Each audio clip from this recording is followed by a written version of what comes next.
Hello everyone, welcome back to the channel. इस video में देखने वाले जीएफजी का problem of the day, that is longest subarray with majority greater than K. ठीक, तो आइए देखते हैं क्वेश्चन क्या है। क्वेश्चन है कि आपको एक एरे दी हुई है, आपको एक इंटीजर के दिया होगा। आपको क्या करना है, आपको फाइंड करनी है लेंथ ऑफ द लॉन्गेस्ट सब एरे। ऐसी कौन सी सबसे लॉन्गेस्ट सब एरे है जिसमें क्या ये कंडीशन फॉलो हो रही है। क्या कंडीशन है कि count of elements greater than K should be strictly more than the count of element that are lesser than और इक्वल टू के। ठीक, तो क्या कहना चाह रहा है, कहना चाह रहा है कि आपको एक के दिया हुआ है बेसिकली, के लेट से अगर 5 है।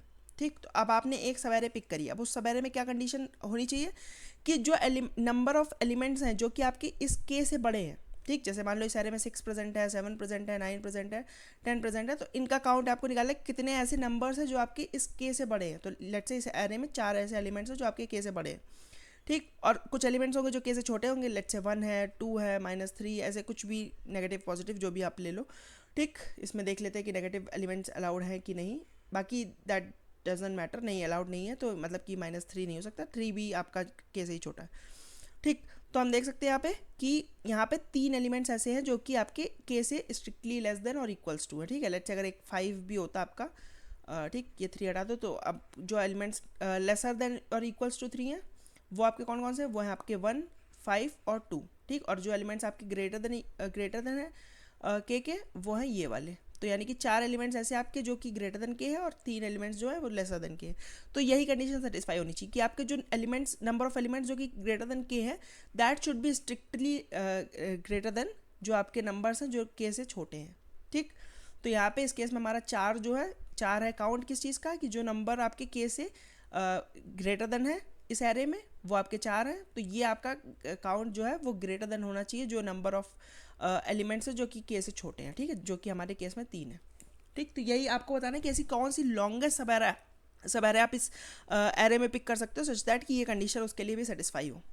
ठीक, तो देखो अभी ये कंडीशन आपके लिए थोड़ी सी डिफिकल्ट सी लग रही होगी। इसको हम थोड़ा सा जनरलाइज करने की कोशिश करते हैं, इसको थोड़ा नॉर्मलाइज करने की कोशिश करते हैं, इस क्वेश्चन को एक डिफरेंट क्वेश्चन में बेसिकली मैप करने की कोशिश करते हैं। ठीक, तो देखो मैं कहता हूँ आपको, स्टार्ट करते हैं मैं इंट्यूशन के साथ। तो देखो पहली चीज़ जो देखने वाली है कि देखो जो एलिमेंट्स मैंने ग्रीन से मार्क किए हैं वो हमारे लिए एक तरीके से सेम एलिमेंट्स की तरह ट्रीट होंगे। क्योंकि देखो चाहे भाई मैंने अगर 5 लिया है, के की वैल्यू 5 है, तो देखो मेरे लिए 6 भी सेम है, 7 भी सेम है, 8 भी सेम है। जो भी वैल्यू ले आओ यहाँ से लेके जो भी रेंज है मेरी 10⁻6 तक की रेंज है, इसमें सारे एलिमेंट्स ही सेम है। क्यों? क्योंकि मेरे लिए तो ये एज अ काउंट 1 ही ऐड होगा ना, ये मेरे लिए एज अ काउंट 1 ही तो काम करेंगे। क्योंकि जो भी एलिमेंट्स ग्रेटर देन के है वो सारे मेरे लिए एज अ 1 केवल ऐड कर पाएंगे इस वाले काउंट में। ठीक, सिमिलरली जो आपके एलिमेंट्स जो है लेसर देन के हैं वो सारे भी आपका सिमिलर, मतलब कि सिमिलर तरीके से ट्रीट होंगे। यानी कि 1 होगा, 5 होगा, 2 होगा, कोई फ़र्क नहीं पड़ता। अगर ये आपका ग्रेटर देन ये आपका बेसिकली लेसर देन और इक्वल्स टू के है तो ये सारे एलिमेंट्स आपके सेम ट्रीट होंगे। बट ये एलिमेंट्स इन वाले एलिमेंट्स से थोड़े डिफरेंट होंगे। ठीक, तो देखो मैं क्या कहना चाहता हूँ, मैं कहता हूँ कि देखो भाई जो एलिमेंट्स मेरे ग्रेटर देन के हैं उनको मैं क्या करता हूँ, उनको मैं +1 से ट्रीट करता हूँ। ठीक, उनको मैं क्या करता हूँ, उनको मैं +1 से ट्रीट करता हूँ। और जो एलिमेंट्स मेरे लेसर देन के हैं उनको मैं क्या करता हूँ, उनको मैं -1 से ट्रीट करता हूँ। क्योंकि सारे एलिमेंट्स को सेम तरीके से ट्रीट करा जाएगा। जो ग्रेटर देन के हैं वो सारे सेम ट्रीट होंगे, तो यानी कि वो सारे +1 होंगे, और जो लेसर देन के हैं वो सारे -1 होंगे। ठीक, अब फिर से इस इक्वेशन को लिखते हैं। ठीक, तो अब आपका देखो क्या था, जहाँ जहाँ पे मतलब कि आपके एलिमेंट्स जो ग्रेटर देन के थे उनको हमने क्या किया, उनको अब हम यहाँ पे +1 से रिप्लेस कर देंगे। तो हमारा ये +1 हो गया, ये हमारा -1 हो गया, ये हमारा क्या हो गया, ये हमारा अगेन +1 हो गया, ये अगेन -1, ये अगेन -1, फिर +1 और फिर +1। ठीक, इस तरीके से हमने इसको मैप कर दिया। अब आप देखोगे जो हमारी एक वैलिड सब एरे है उसमें क्या होगा, उसमें हमेशा क्या देखना था हमें कि जो नंबर ऑफ एलिमेंट्स जो ग्रेटर देन के हैं जिनको हमने +1 से डिनोट किया है उनका काउंट हमेशा क्या होगा, ज़्यादा होगा किससे, जो एलिमेंट हमारे लेसर देन के थे जिसको हमने -1 से ट्रीट किया है।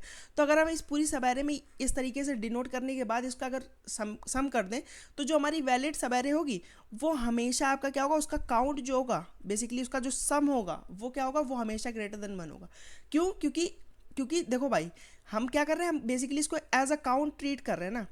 एट द एंड भी हम क्या ही कर रहे थे कि हमारे जो नंबर ऑफ एलिमेंट्स है, अगर आपको पता कैसे चल रहा है कि हाँ ये ग्रेटर देन ये इसके है, तो हम बेसिकली 4 - 3 करेंगे तो that this value should be क्या होना चाहिए, ये value should be greater than 1 होनी चाहिए, बेसिकली एक पॉजिटिव वैल्यू आनी चाहिए, तभी हम कह सकते हैं कि हाँ हमारे जो नंबर जो है वो के से बड़े हैं, उनका काउंट क्या है, उनका काउंट हमारा हमेशा स्ट्रिक्टली लार्जर देन है जो एलिमेंट्स हमारे के से छोटे हैं। ठीक, तो हमने बेसिकली इसको क्या किया, इसको +1 और -1 से डिनोट किया, और अब हम कह सकते हैं कि अगर हमने इसको +1 और -1 से डिनोट कर दिया तो अब हमारा अगर जिस भी सब एरे का सम मेरा ग्रेटर देन 1 आ रहा है वो मेरी एक वैलिड सब एरे है। अब हमें क्या करना है, अब देखो हमने प्रॉब्लम को डिड्यूस कर दिया किस प्रॉब्लम में, कि हमारे पास एक +1 और -1 की एरे है, +1 और -1 ही केवल इस एरे में हो सकते हैं, और हमें क्या करना है, हमें मैक्सिमम लॉन्गेस्ट सब एरे इसमें फाइंड करनी है, लॉन्गेस्ट सब एरे फाइंड करनी है, सच दैट क्या होना चाहिए, इसका जो सम है that should be greater than 1।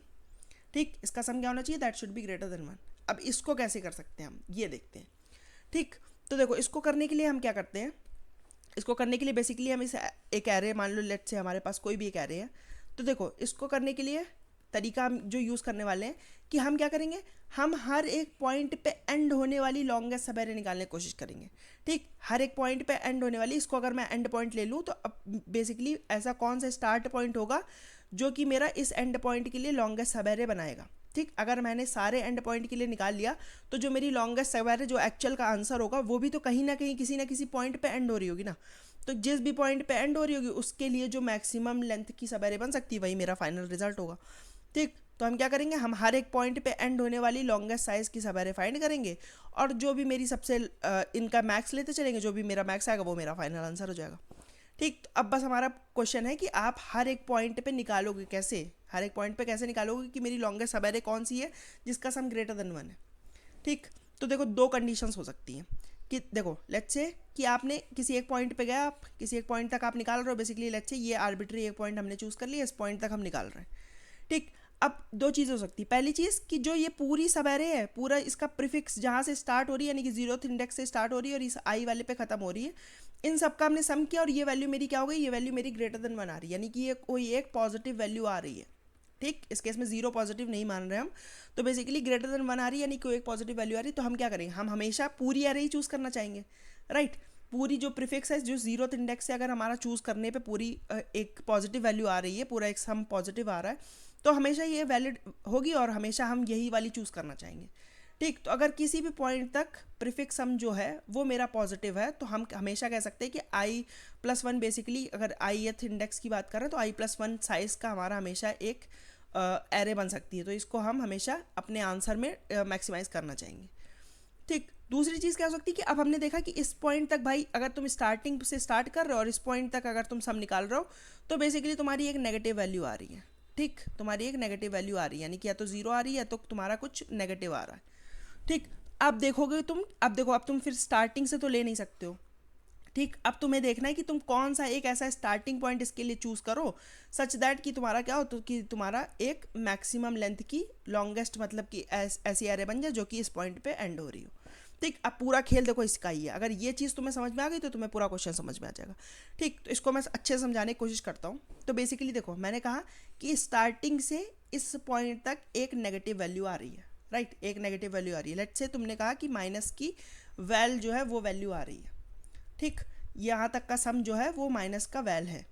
ठीक, तो मैंने कहा कि देखो ये वाला सम जो है तुम्हारा, इसको अगर हम सम से डिनोट करें तो इसकी वैल्यू जो है वो माइनस की वैल है। अब तुम्हें क्या फाइंड करना है, तुम्हें फाइंड करना है एक ऐसी लॉन्गेस्ट सब एरे, तुम्हें फाइंड करनी है एक ऐसी लॉन्गेस्ट सब एरे जो कि इस पॉइंट पे तो बेसिकली ख़त्म होनी चाहिए, तो यानी कि तुम्हें एक स्टार्टिंग पॉइंट इसके लिए फाइंड करना है सच दैट क्या होना चाहिए कि ये वैल्यू तुम्हारी पॉजिटिव हो, ये वैल्यू तुम्हारी क्या होनी चाहिए, पॉजिटिव हो। तो अब तुम ये वाली वैल्यू अगर फाइंड करने की कोशिश करो तो ये वैल्यू बेसिकली क्या हो जाएगी, ये वैल्यू तुम्हारी हो जाएगी माइनस का वैल, ठीक, और माइनस का पॉजिटिव, क्योंकि अब देखो क्या होगा, जब भी तुम माइनस का वैल माइनस का पॉजिटिव, अगर तुम इसमें ये चीज़ प्लस करोगे, बेसिकली अगर तुम्हें इस पूरे का सम निकालना है तो क्या करोगे, तुम इतने का सम प्लस इतने का सम, अगर तुम इसमें ये पॉजिटिव का सम ऐड कर दोगे तो ये कैंसिल आउट हो जाएंगे और ये माइनस की वैल आ जाएगी टोटल वैल्यू। ठीक, तो अगर तुम कह रहे हो कि ये एक पॉजिटिव वैल्यू आनी चाहिए तो ये वैल्यू तुम्हारी हमेशा क्या होगी, माइनस का वैल माइनस का पॉजिटिव। ठीक, और ये पॉजिटिव वैल्यू क्या होनी चाहिए, ग्रेटर देन इक्वल्स टू 1 के बराबर होनी चाहिए वैल्यू। ठीक, तो बेसिकली अगर तुमने यहाँ तक का सम निकाला और ये सम तुम्हारा लेट से कुछ भी आता है, लेट से -1 आता है।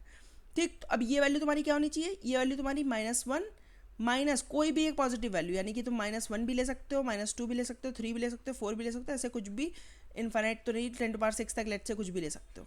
ठीक, तो यानी कि -2 भी तुम फाइंड आउट कर सकते हो, -3 भी तुम फाइंड आउट कर सकते हो, -4 भी तुम कर सकते हो, -5 भी कर सकते हो। क्या करने की कोशिश कर रहे हैं हम वही चीज़ करने की कोशिश कर रहे हैं जो हम किस में करते थे कि सबैरे सम इक्वल्स के, सबैरे सम इक्वल्स के। अगर ये क्वेश्चन नहीं किया तो आपको ये कर लोगे तो ये आपके लिए प्री रिक्विजिट की तरह काम करेगा।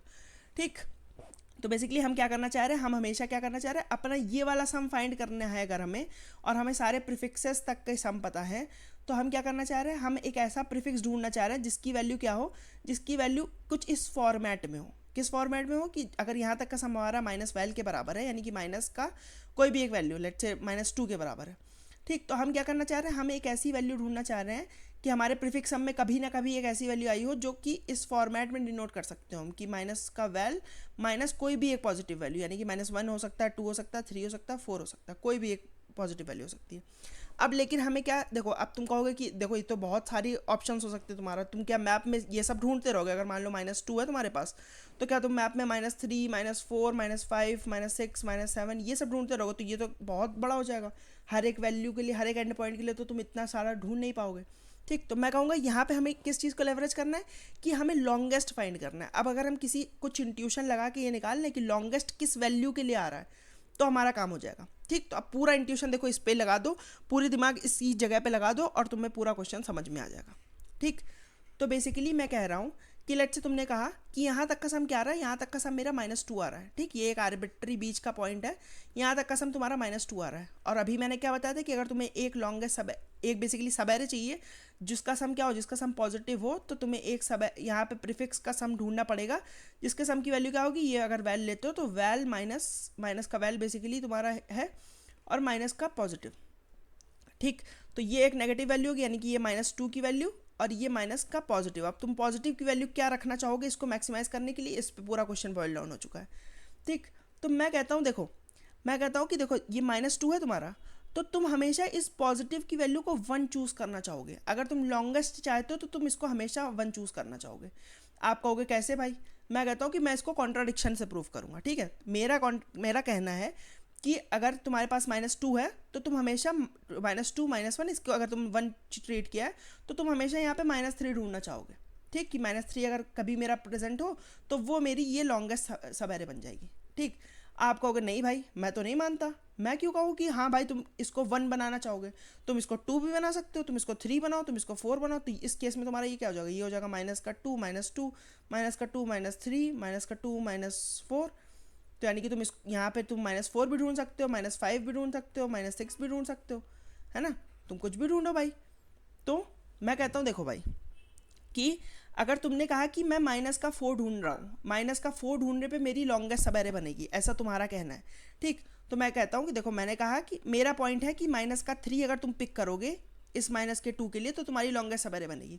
और तुम कॉन्ट्राडिक्शन से क्या प्रूव करना चाह रहे हो, तुम कह रहे हो कि नहीं -4 अगर मैं पिक करूँगा तो क्या होगा, तो मेरी एक लॉन्गेस्ट वैल्यू बनेगी। ठीक, तो अगर तुमने अपना प्रूफ रखा है कि -4 अगर मैं पिक करूँ तो मेरी लॉन्गेस्ट बनेगी। ठीक है, तो तुम्हारा प्रूफ अगर तुमने ये रखा ही है तो मतलब कि तुम्हारा ये वैल्यू हमेशा मेरी वैल्यू से पहले प्रेजेंट होगी। अगर मैंने किसी तरह से प्रूव कर दिया कि मेरा ये -3 हमेशा इस -4 से पहले प्रेजेंट होगा तो मतलब कि मेरे बात तो सही हो गई।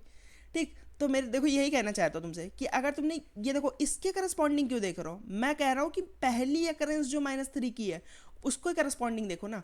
देखो ये -4 तुम्हारा आया कहाँ से होगा, स्टार्टिंग में अगर तुम प्रीफिक्स सम की बात करो तो स्टार्टिंग तुम्हारे प्रीफिक्स सम की 0 से होती है, क्योंकि तुम्हारी जब पूरी एरे स्टार्ट हो रही है तो पहला वैल्यू तो कुछ नहीं है, खाली वैल्यू जब है तो प्रीफिक्स सम तुम्हारा 0 है। उसके बाद तुम्हारी जब वैल्यू -1 मिली होगी तो तुम्हारा प्रीफिक्स सम -1 हुआ होगा, 1 मिला होगा तो फिर से 0 हो गया होगा, फिर 1 मिला होगा तो 1 हो गया होगा।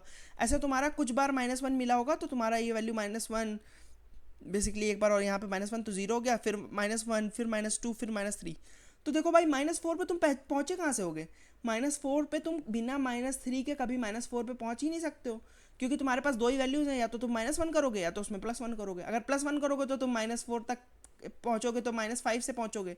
ठीक, -5 में +1 करोगे तो -4 और -5 पे फिर कैसे पहुँचोगे। तो कभी भी तुम -3 के बिना, -3 में जब तक -1 नहीं होगा तब तक तुम -4 पे पहुँच ही नहीं सकते हो। तो तुम्हारा जो क्लेम था कि -4 अगर मैं पिक करूंगा तो मेरी लॉन्गेस्ट वैल्यू बनेगी, तो मैं कह रहा हूँ कि जब तुम पहुंचे ही -3 से हो -4 पे, तो क्या होगा, तो हमेशा फिर अब ये वाली वैल्यू पिक करना तुम्हारे लिए बेटर नहीं होगा, क्योंकि देखो अगर तुम -4 पिक करते हो तो तुम्हारा इसका सम जो होगा वो 2 के बराबर आ जाएगा, यानी कि तुम्हारी जो काउंट ऑफ एलिमेंट्स जो कि तुम्हारे ग्रेटर देन के हैं वो 2 ज़्यादा है काउंट ऑफ एलिमेंट्स जो कि तुम्हारे लेस देन के हैं। हमें इससे थोड़ी फर्क पड़ता है, हमें इस वैल्यू को मैक्सिमाइज करना ही नहीं कि कितना उनका डिफरेंस है, हमें तो बस ये करना है कि उनका जो डिफरेंस होना चाहिए वो एटलीस्ट तुम्हारा 1 के बराबर होना चाहिए, 1 या 1 से बड़ा कुछ भी हो तो तुम्हारा काम हो जाएगा। तो मैं कहता हूँ कि 1 हमेशा चूज़ करोगे तो तुम्हारे लिए फ़ायदा है। क्यों? क्योंकि अगर तुम कोई भी इससे बड़ी वैल्यू चूज़ करते हो, अगर मैंने मान लो -2 के लिए -3 पुट कर दिया, अब तुम कह रहे हो कि -4 चूज़ करूंगा, तो मैं कहूँगा कि -4 के पहले तो हमेशा -3 प्रेजेंट होगा। तुम कहोगे -5 चूज़ करूंगा, मैं कहूँगा फिर से सेम चीज़ बोलूँगा मैं। -6 चूज़ करोगे, फिर से सेम चीज़ बोलूँगा। अब देखो ये बात मानता हूँ कि -2 इसके पहले होगा, बट -2 हम पिक नहीं कर सकते। क्यों? क्योंकि -2 के लिए अगर हम -2 पिक करेंगे तो ये इसका जो बीच वाली एरे है उसका सम तुम्हारा 0 के बराबर हो जाएगा, तो 0 नहीं करना ना, हमें एटलीस्ट 1 करना है। ठीक, तो इसलिए हमेशा तुम्हारी जो -2 के लिए हमेशा बेसिकली माइनस वैल के लिए हमेशा माइनस का वैल -1 ये वाली वैल्यू तुम्हारी होगी। ये माइनस का वैल बस मैं डिनोट कर रहा हूँ, ये एक नेगेटिव वैल्यू है। ठीक, तो नेगेटिव वैल्यू -1 जो होगा वो तुम्हारा बेस्ट केस सिनेरियो होगा, और ये वैल्यू तुम्हारी क्या होगी, फर्स्ट अकरेंस होगी। जैसे देखो -3 तो तुम्हारा इसके बाद भी प्रेजेंट था, तो तुम इसको दिखा के नहीं बोल सकते हो कि भाई देखो -3 तो तुम्हारा -4 के बाद आ रहा है। मैं कह रहा हूँ फर्स्ट अकरेंस जो होगी वो हमेशा तुम्हारी -4 से पहले ही होगी। ठीक, ये चीज़ अगर आपको समझ में आ गई तो आपके पूरा क्वेश्चन समझ, अगर तो अदरवाइज अगर आप केवल सॉल्यूशन देखने की कोशिश करोगे तो सॉल्यूशन आपको देख के बहुत सरल लग रहा होगा कि हाँ ये सॉल्यूशन कैसे हो रहा है, आपको इंट्यूशन नहीं समझ में आएगा। बट इंट्यूशन यही है इसका कि अगर तुम्हारे पास एक नेगेटिव वैल्यू है, देखो पॉजिटिव वैल्यू का केस तो बिल्कुल ईजी है कि आपका पॉजिटिव वैल्यू यहाँ से यहाँ तक की पॉजिटिव वैल्यू आ रही है तो आप पूरा ही एरे पिक करना चाहोगे। बट अगर नेगेटिव वैल्यू आ रही है तो आप क्या करना चाहोगे, आपको ये लॉन्गेस्ट चाहिए कि आप मिनिमम से मिनिमम चीज़ छोड़ो। ठीक, तो अगर ये आपको पॉजिटिव चाहिए तो ये आपका क्या हो जाएगा, नेगेटिव माइनस पॉजिटिव के बराबर होना चाहिए। तो अब क्या चीज़ आप इसमें माइनस करो, तो मैंने कहा है अभी आपसे कि अगर ये आपका -2 के बराबर है तो आप क्या करो, -2 -1 करो। इस पॉजिटिव की वैल्यू को हमेशा 1 ट्रीट करने की कोशिश करो और देखो कि क्या तुम्हारा -3 कभी प्रेजेंट था कि नहीं। अगर तुम्हारा -3 कभी प्रेजेंट था तो तुम हमेशा कह सकते हो कि मेरा प्रीफिक्स में अगर तुम्हारा -3 कभी प्रेजेंट था तो तुम हमेशा कह सकते हो कि एक ना एक ऐसी सब एरे ज़रूर है जिसका सम क्या है, जिसका सम 1 के बराबर है। ठीक, तो अब देखो अब इस क्वेश्चन को कैसे सॉल्व कर सकते हैं हम। तो देखो कोड अगर मैं दिखाने की कोशिश करूँ, जो इंट्यूशन जो था वो इतना ही था। अगर आपको अभी भी नहीं समझ में आया तो आप पेन और पेपर पे लिखने की कोशिश करो, आपको डेफिनेटली समझ में आ जाएगा। बाकी मैं ये सेम चीज़ को रिपीट करता रहूँगा तो वीडियो की लेंथ ही बढ़ेगी। बाकी जो इंट्यूशन था वो मैंने आपको समझाने की पूरी कोशिश करी। ठीक है, अगर एक बार कोड में देखो आपको कोड में आपको और अच्छे समझ में आ जाएगा। ठीक, तो देखो कोड में मैंने क्या किया, वही सेम चीज़ करी जो हम क्या करते हैं सबेरे सम इक्वल्स के में जो चीज़ करते हैं कि एक मैप बनाते हैं, एक अपना सम पिक करते हैं, एक अपना आंसर बनाते हैं। ठीक, अब देखो मैं क्या कर रहा हूँ, अब मेरे को वैल्यूज़ बस चेंज करनी है। ठीक है, कि जो वैल्यूज़ मेरी के से बड़ी हैं उनको मैं क्या करूँगा, उनको मैं +1 की ट्रीट करूँगा, तो यानी कि मैं अपने सम में उसको ऐड करूँगा। और जो वैल्यूज़ मेरी लेसर देन और इक्वल्स टू के है वो उसको क्या करूँगा, उसको मैं सम में माइनस करूँगा क्योंकि वो मेरी -1 की तरह ट्रीट हो रही। राइट, तो यानी कि सम प्लस -1 करो या फिर सम -1 करो, सेम ही चीज़ है। राइट, तो यहाँ तक क्या हो गया, यहाँ तक मेरा सम डिफाइन हो गया। ठीक, अब मेरे को पता चल रहा है कि अब देखो दो केसेस थे। पहला केस क्या था कि यहाँ तक का प्रीफिक्स सम जो है वो एक पॉजिटिव वैल्यू, अगर यहाँ तक का प्रीफिक्स सम एक पॉजिटिव वैल्यू है तो आप स्टार्टिंग से लेके यहाँ तक का पूरी एक अपनी एरे बनाना चाहोगे, तो उसकी लेंथ क्या हो जाएगी, उसकी लेंथ i+1 के बराबर हो जाएगी। ठीक, अदरवाइज अगर आपका सम जो है वो नेगेटिव आ रहा है, अगर आपका सम नेगेटिव आ रहा है तो उस केस में आप क्या करोगे, उस केस में मैंने कहा था कि आप फाइंड करने की कोशिश करो कि यहाँ तक का सम अगर आपका सम के बराबर है और सम एक नेगेटिव वैल्यू हो तो आप फाइंड करने की कोशिश करो कि क्या आपका सम -1 कभी प्रेजेंट था कि नहीं। अगर सम -1 कभी प्रेजेंट होगा प्रीफिक्स में तो आप हमेशा कह सकते हो कि एक आपकी सब एरे प्रेजेंट है जिसका सम क्या है 1 के बराबर है। तभी तो ये होगा कि सम -1 में आपने 1 ऐड किया तो यहाँ तक का सम आपका क्या हो गया, सम के बराबर हो गया। ठीक, तो वही चीज़ यहाँ पे करेंगे, क्या करेंगे कि हम मैप में ढूंढने की कोशिश कर रहे हैं कि क्या मेरा सम -1 प्रेजेंट है कि नहीं। अगर सम -1 कभी भी प्रेजेंट है तो आप क्या निकालोगे, मैप से उसकी वो निकालना चाहोगे। बेसिकली आपने मैप में स्टोर किया कि किस इंडेक्स पे था, लेट्स से jth इंडेक्स पे था, तो अब इसके बीच का अगर आपको लेंथ निकालनी है तो क्या करोगे, आप i-j करोगे। राइट, क्योंकि आप इस वैल्यू को पिक नहीं करना चाहते, तो ये वाली एक्सक्लूसिव है। ठीक, तो इसके बीच की वैल्यूज़ क्या हो जाएंगी, इसके बीच की वैल्यूज़ आपकी, अगर ये i है तो और ये j है तो इसके बीच की वैल्यूज़ हो जाएंगी आपकी i-j। ठीक, तो आपने लेंथ निकाल ली यहाँ से i-j करके, j कहाँ पे है, j आपके मैप में स्टोर्ड है, मैप का सम -1। ठीक, तो ये करने के बाद अब आपको क्या करना है, बस आपको मैप को अपडेट करना है। देखो मैप को लेकिन हम हमेशा नहीं अपडेट कर रहे हैं, मैप को कब अपडेट कर रहे हैं, जब ये उस चीज़ की फर्स्ट अकरेंस है, क्योंकि हमेशा हमें क्या करना था, अभी आपको दिखाया था मैंने ऊपर कि देखो -3 तो तुम्हारा एक बाद में भी प्रेजेंट था, तो तुम क्या करोगे, -3 की पोजीशन को अपडेट कर दोगे, नहीं, क्योंकि हमें लॉन्गेस्ट चाहिए। तो -3 अगर एक बार आ गया तो किसी के लिए भी ये वाला -3 ही हमेशा कंसीडर होगा, बाद में चाहे 50 -3 आ जाए, लेकिन आपको हमेशा फर्स्ट वाला -3 के साथ ही लेना है, तभी आपकी डिस्टेंस लॉन्गेस्ट आएगी। ठीक, तो इसलिए हमेशा आप चेक करोगे अगर मैप में -3 प्रेजेंट नहीं है तभी आप -3 को मैप में डालोगे विथ इट्स इंडेक्स। ठीक, ताकि बाद के लोगों के लिए लेंथ कैलकुलेट करना ईजी हो जाए। ठीक, और लास्ट में आप क्या कर सकते हो, लास्ट में अपना आंसर रिटर्न कर दो। देखो इम्प्लीमेंटेशन वाइज कुछ नहीं था, आपको बस जो इंट्यूशन था वो इंट्यूशन यही चीज़ समझना था। पॉजिटिव केस बहुत इजी था, लेकिन जो नेगेटिव केस था उसमें आपको बस यही समझना था कि किस तरीके से आप बाकी सारी वैल्यूज़ को एलिमिनेट कर सकते हो बाय प्रूफ की आप कॉन्ट्राडिक्शन से प्रूफ कर दो कि हाँ मेरा हमेशा बेस्ट केस सिनेरियो किस केस में होगा, बेस्ट केस सिनेरियो होगा जब मैं बेसिकली सब एरे का जो काउंट है, बेसिकली सम है, उसको मैं +1 ट्रीट करना चाहूँ।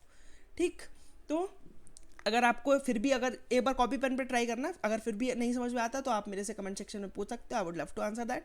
अगर आपको वीडियो पसंद आया तो उसको लाइक कर देना, चैनल को सब्सक्राइब कर देना। मैं मिलता हूँ आपसे किसी और वीडियो में, तब तक के लिए बाय बाय।